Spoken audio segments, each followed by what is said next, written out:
ইতিমধ্যে মুখ্যমন্ত্রী মমতা বন্দ্যোপাধ্যায়ের সঙ্গে সাক্ষাতে রয়েছেন দিলীপ ঘোষ। সস্ত্রীক তিনি পৌঁছে গিয়েছেন। হ্যাঁ, তাকে আমন্ত্রণ জানানো হয়েছিল এবং তিনি আগে বলেছিলেন যে হ্যাঁ, ভগবানকে নিয়ে কোনো রাজনীতির বিষয় নেই, কিন্তু সেই মতোই আজকে আমরা দেখলাম যে একেবারে দীঘার জগন্নাথ মন্দিরে পৌঁছে গেলেন সস্ত্রীক দিলীপ ঘোষ এবং একেবারে মন্ত্রী অরূপ বিশ্বাস তাকে ঘুরিয়ে দেখালেন এবং তাকে তিনি মন্দিরে পৌঁছানো মাত্রই তাকে উত্তরীয় পরিয়ে দেন অরূপ বিশ্বাস, তার স্ত্রীকে উত্তরীয় পরিয়ে দেওয়া হয়। মুখ্যমন্ত্রী মমতা বন্দ্যোপাধ্যায়ের সঙ্গে এই মুহূর্তে সাক্ষাতে দিলীপ ঘোষ, বিজেপি নেতা দিলীপ ঘোষ তিনি পৌঁছে গিয়েছেন দীঘার জগন্নাথ মন্দিরের। সেই ছবি আপনাদের সামনে আমরা তুলে ধরছি, একেবারে এক্সক্লুসিভ ছবি। হ্যাঁ, এটা স্বাভাবিকভাবে একটা রাজ্য রাজনীতিতে যথেষ্ট গুরুত্বপূর্ণ এবং দুজনে পাশাপাশি রয়েছেন, পাশাপাশি কথা বলছেন। হ্যাঁ, এই ছবিগুলো রাজনীতির সৌজন্যতার ছবি আমরা আগে বহুবার দেখেছি, তবে আজ একটা যথেষ্ট গুরুত্বপূর্ণ দিন, কারণ দীঘার জগন্নাথ মন্দিরের উদ্বোধন হয়েছে এবং একই দিনে শুভেন্দু অধিকারী তিনি সনাতনী সম্মেলন ডেকেছিলেন, সনাতনী হিন্দুদের একটি সম্মেলনের আয়োজন করেছিলেন যা হাইকোর্টের নির্দেশে হয়েছে। সেই সনাতনী সম্মেলনের ছবিও আজ সকাল থেকে আমরা দেখেছি, সেখান থেকে শুভেন্দু অধিকারী বক্তব্য দেখিয়েছি। তবে সবার চোখ ছিল দীঘার জগন্নাথ মন্দিরে আজ সকালে দ্বারোদ্ঘাটন করলেন মুখ্যমন্ত্রী মমতা বন্দ্যোপাধ্যায়, তারপর সাধারণের জন্য খুলে দেওয়া হয়। কিছুক্ষণ আগেই দিলীপ ঘোষ ও সস্ত্রীক তিনি পৌঁছে গিয়েছেন দীঘার জগন্নাথ মন্দিরে।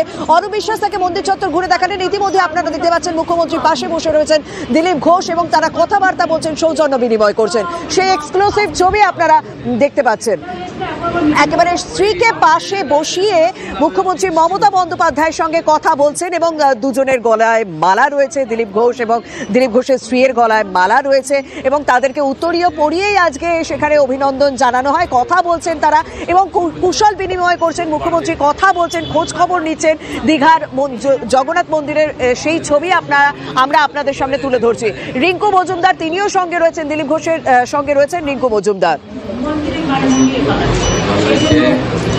খুব বড় পরিসর, আগে 50-100 বছর 200 বছর লোক বাড়বে। জগন্নাথ মন্দিরে মমতা দিলীপ সাক্ষাৎ, স্বাভাবিকভাবে রাজ্য রাজনীতির নজরও তো সেদিকেই থাকবে, কারণ এটা যথেষ্ট একটা গুরুত্বপূর্ণ ছবি। হ্যাঁ, ভগবানকে নিয়ে রাজনীতি না করার কথাই দু দলের পক্ষ থেকে বলা হয়েছে, তবে স্বাভাবিকভাবে আজ সকাল থেকে আমরা তৃণমূলের সাংসদ বিধায়কদের দেখেছি, সেলিব্রিটিদের দেখেছি, বিশাল বড় সাংস্কৃতিক অনুষ্ঠান দেখেছি। তারপর সেই মন্দির উদ্বোধন করতে মন্দির উদ্বোধন করতে দেখলাম মমতা বন্দ্যোপাধ্যায়কে। তারপর আজ বিকেলে পরে এই 5:30 নাগাদ পৌঁছে যান একেবারে দিলীপ ঘোষ। প্রায় আধ ঘন্টা সেখানে রয়েছেন দিলীপ ঘোষ। আমার সহকর্মী দীক্ষা রয়েছেন। দীক্ষা, এই ছবিটা মানে এই রাজনৈতিক সৌজন্যতার ছবিটা খুব একটা দেখা যায় না, কিন্তু দীঘার জগন্নাথ মন্দির এই রাজনৈতিক সৌজন্যতার ছবিটা আবার তুলে ধরলো। মানে এই সৌজন্যতার ছবিটা এই বর্তমানে যেন কোথাও একটা মিসিং ছিল, সেই ছবিটা আবারও ধরা পড়লো। দীক্ষা, তুমি কি দেখছো?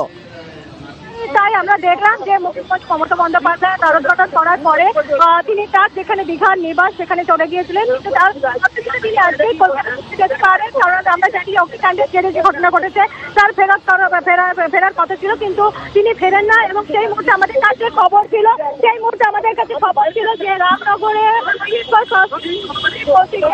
পরে দেখা যায় যে দিলীপ ঘোষ সস্ত্রীক তথা রামনগর থেকে মোটামুটি দীঘার পৌঁছে যাচ্ছেন। সেই সময় মুখ্যমন্ত্রী তার আবাসস্থল থেকে যেখানে থাকেন দীঘাতে এসে সেখান থেকে তিনি বেরোন এবং মন্দিরের 6 নম্বর গেট থেকে তিনি 6 নম্বর প্রবেশ করেন এবং দিলীপ ঘোষ সেখান দিয়ে প্রবেশ করেন এবং সেখানে অরূপ বিশ্বাস তাকে এসে স্বাগত জানান, সঙ্গে কুণাল ঘোষ ছিলেন এবং ভেতরে যান, তারা গল্প দিয়ে যান। পরবর্তীতে দিলীপ ঘোষ বলেন এবং তারপরে সঙ্গে সৌজন্য সাক্ষাৎ এবং একদমই সরকারি ভাবে একদম সেই সৌজন্য সাক্ষাতের ছবি আমরা এক্সক্লুসিভ ভাবে দেখাচ্ছি। হ্যাঁ, দীঘার জগন্নাথ মন্দিরে পৌঁছে গেলেন সস্ত্রীক দিলীপ ঘোষ। তারপর এই মুহূর্তে মুখ্যমন্ত্রী যেখানে রয়েছে